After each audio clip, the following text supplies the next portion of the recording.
In February 1959, 9 young hikers vanished into the frozen jaws of the Ural Mountains, and what was found next would haunt the world for decades. They set out chasing adventure. They found something else, something that made them rip through their tent and run barefoot into a storm. A mystery buried beneath snow and silence. The Dyatlov Pass, where fear itself left no survivors. The Ural Mountains, February 1959. A place the Monsey people called Kolit-Syakhl, the Mountain of the Dead. A frozen wilderness, hundreds of miles from civilization, where the wind never truly stops. 9 young hikers, students and graduates from the Ural Polytechnic Institute, gathered at the base of these peaks. Their leader, Igor Dyatlov, only 23, was disciplined, precise, the kind of man others trusted with their lives. The team had one goal: reach Mount Otorten and achieve Category 3 certification, the highest distinction in Soviet hiking, proof of strength, endurance, and loyalty to the motherland. They were young, bright, proud of their country. None could imagine that within 2 weeks, their names would become a mystery whispered for generations. On January 23rd, the group boarded a train out of Sverdlovsk. Diaries recovered later show laughter, inside jokes, and songs echoing through the train cars. There was Lyudmila Dubinina, the only woman in the group known for her sharp wit and courage. Zinaida Kolmogorova, cheerful and determined, whose letters home spoke of adventure and pride.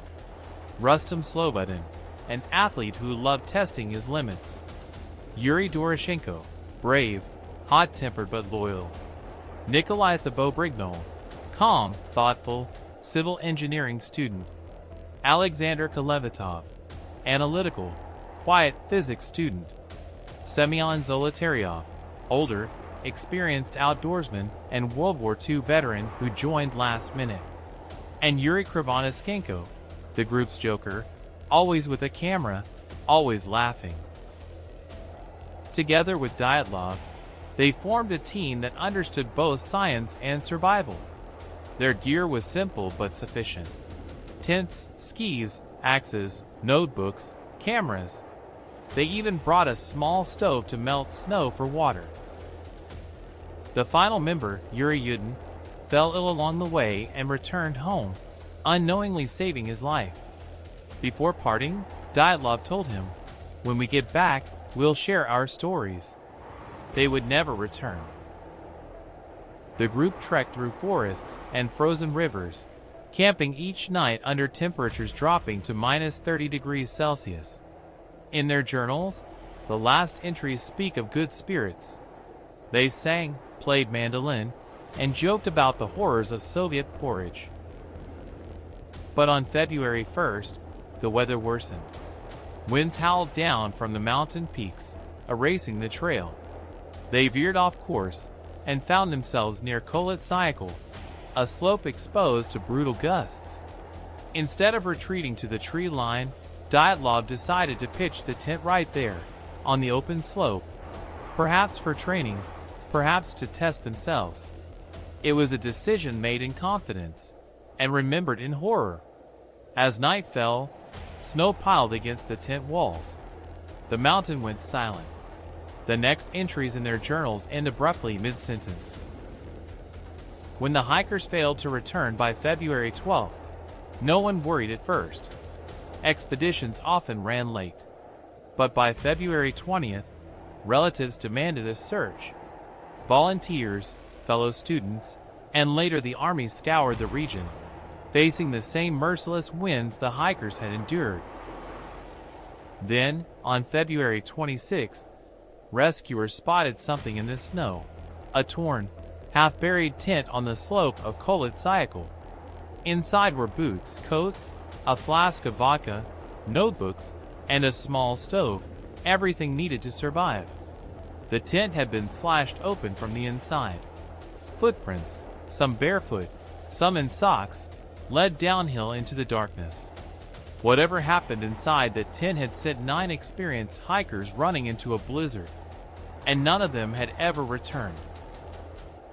About 1.5 kilometers from the tent, near a cedar tree, searchers found the first 2 bodies, Krivonischenko and Doroshenko. They were barefoot, dressed only in underwear, beside the remains of a small campfire. The cedar tree above had broken branches up to 5 meters high, suggesting one of them had climbed, maybe searching for the tent, or trying to escape something unseen. A few hundred meters closer to the tent, rescuers found Dyatlov, Kolmogorova, and Slobodin, frozen mid-stride as if crawling uphill. Their faces were calm, their hands frostbitten, reaching towards safety they would never reach. No other footprints.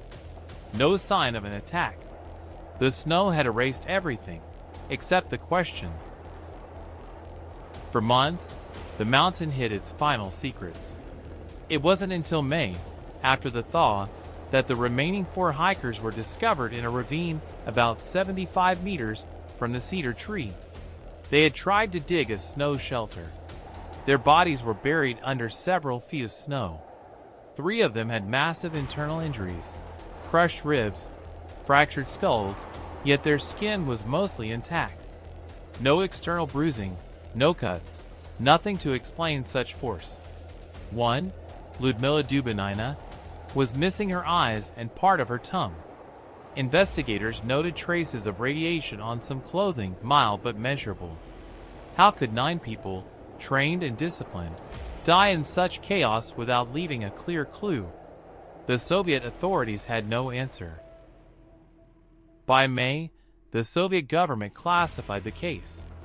The final report concluded that the group died from an unknown compelling force. Files were sealed. Questions forbidden.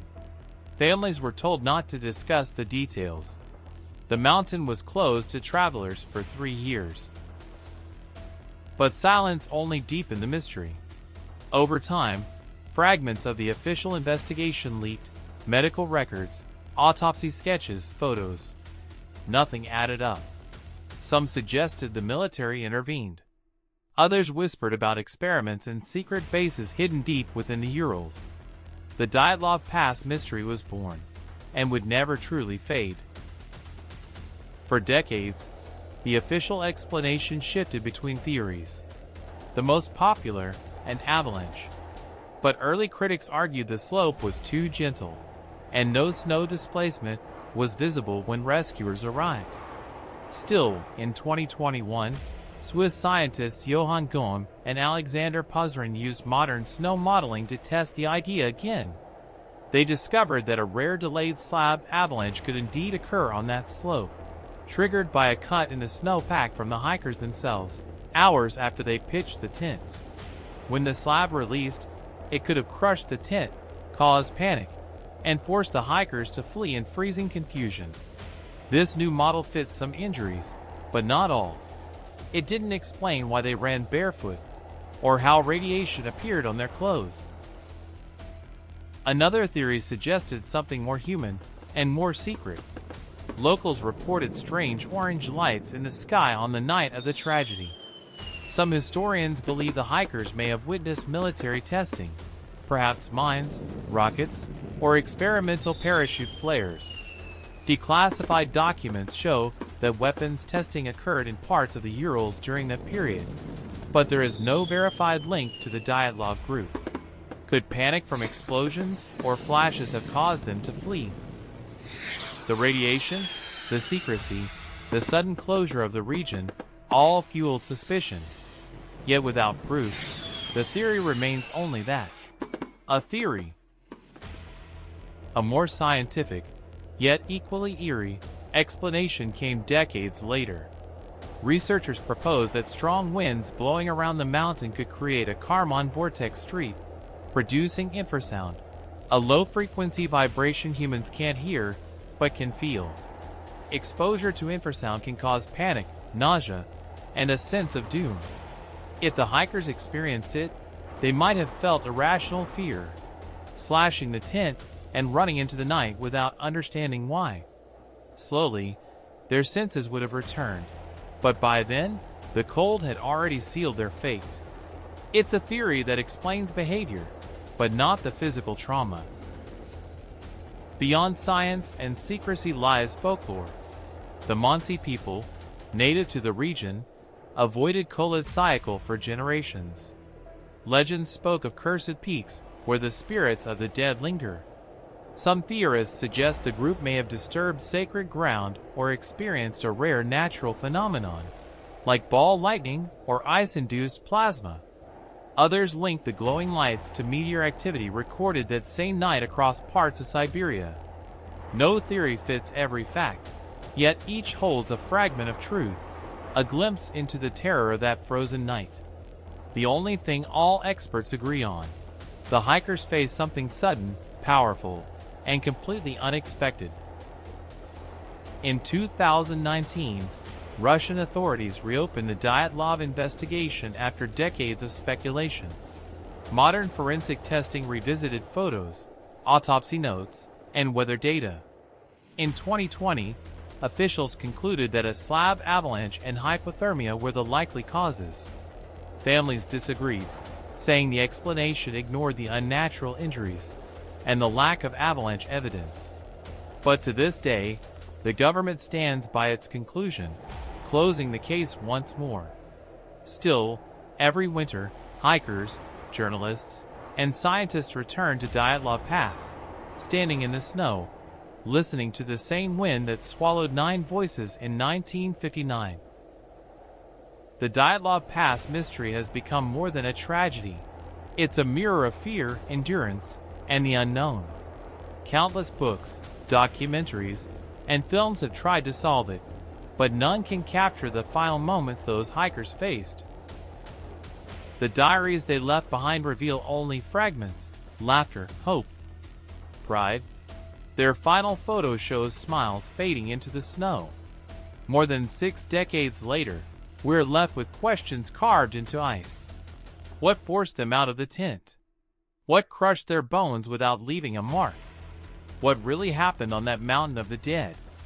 Maybe the truth lies buried somewhere beneath the snow, or maybe the mountain keeps its secrets. What do you believe happened on that mountain? Was it nature? Human error? Or something the world still can't explain? Leave your theory in the comments below. Let's see which explanation you find most haunting.